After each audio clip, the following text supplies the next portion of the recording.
Assalamualaikum warahmatullahi wabarakatuh. Saya Muhammad Rifaldi Raharjo, mahasiswa Universitas Negeri Jakarta dari program studi Pendidikan Teknik Elektro.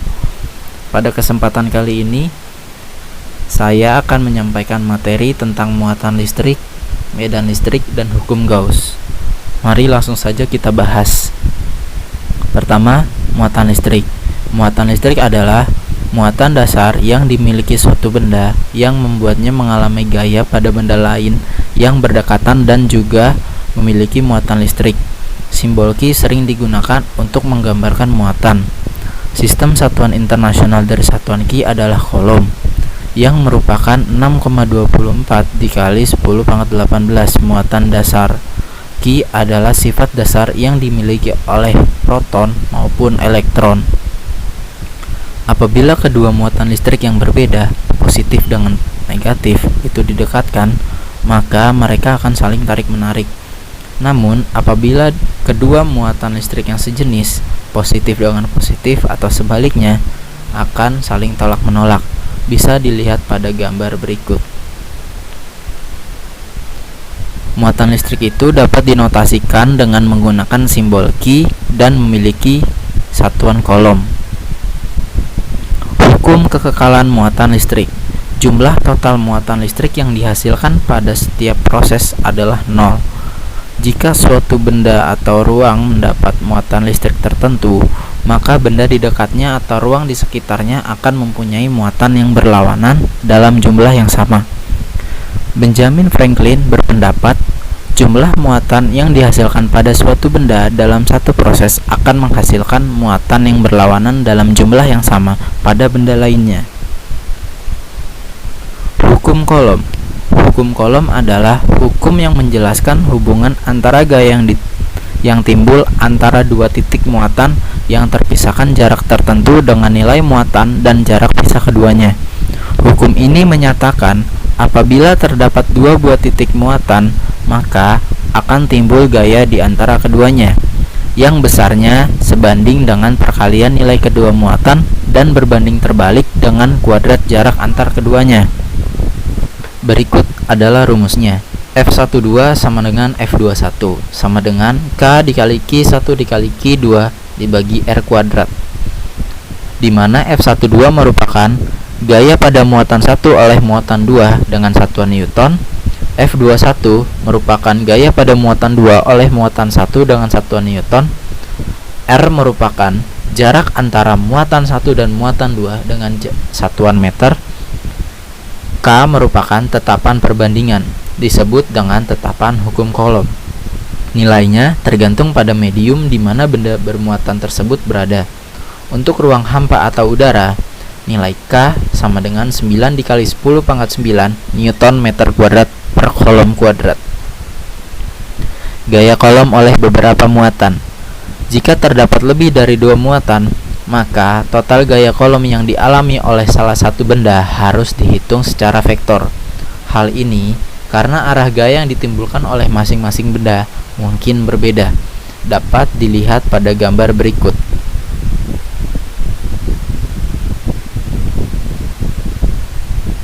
Berikutnya masuk ke materi medan listrik. Medan listrik merupakan daerah yang masih dipengaruhi oleh gaya listrik. Medan listrik digambarkan dengan garis gaya listrik yang arahnya keluar atau menjauhi muatan positif dan masuk atau mendekati muatan negatif. Bisa dilihat pada gambar berikut.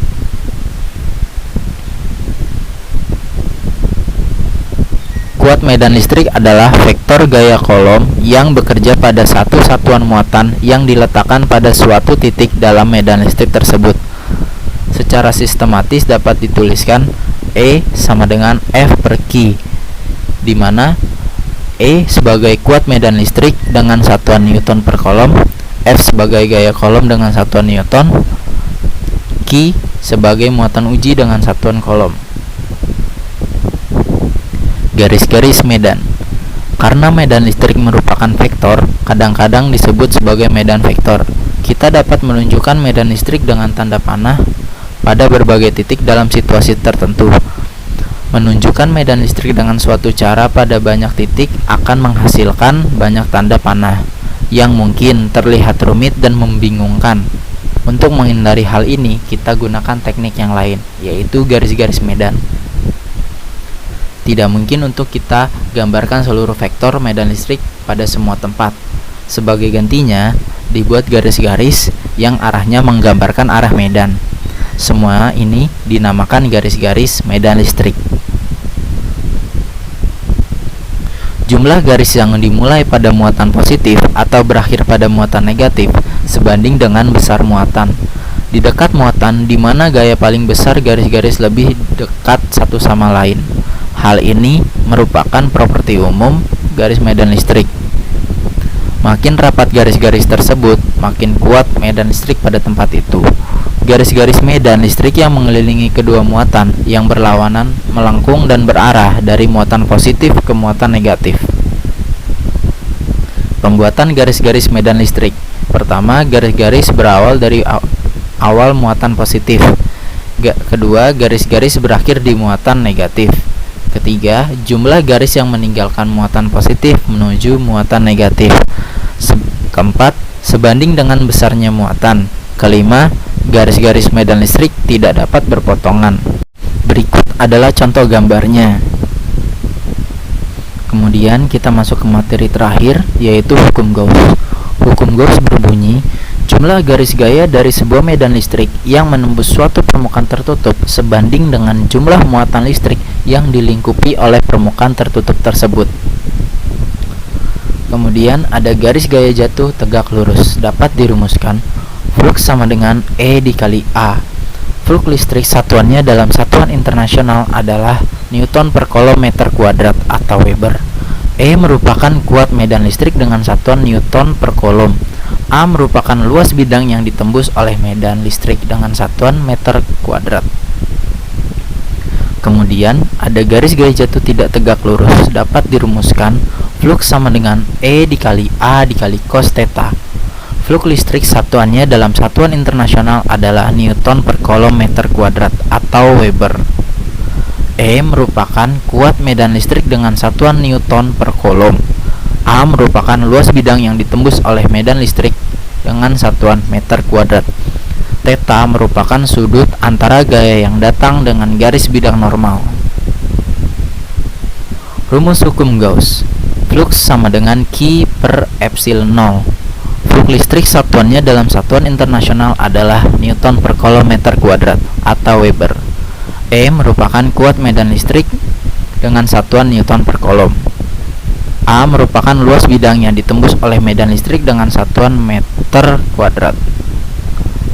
Theta merupakan sudut antara gaya yang datang dengan garis bidang normal.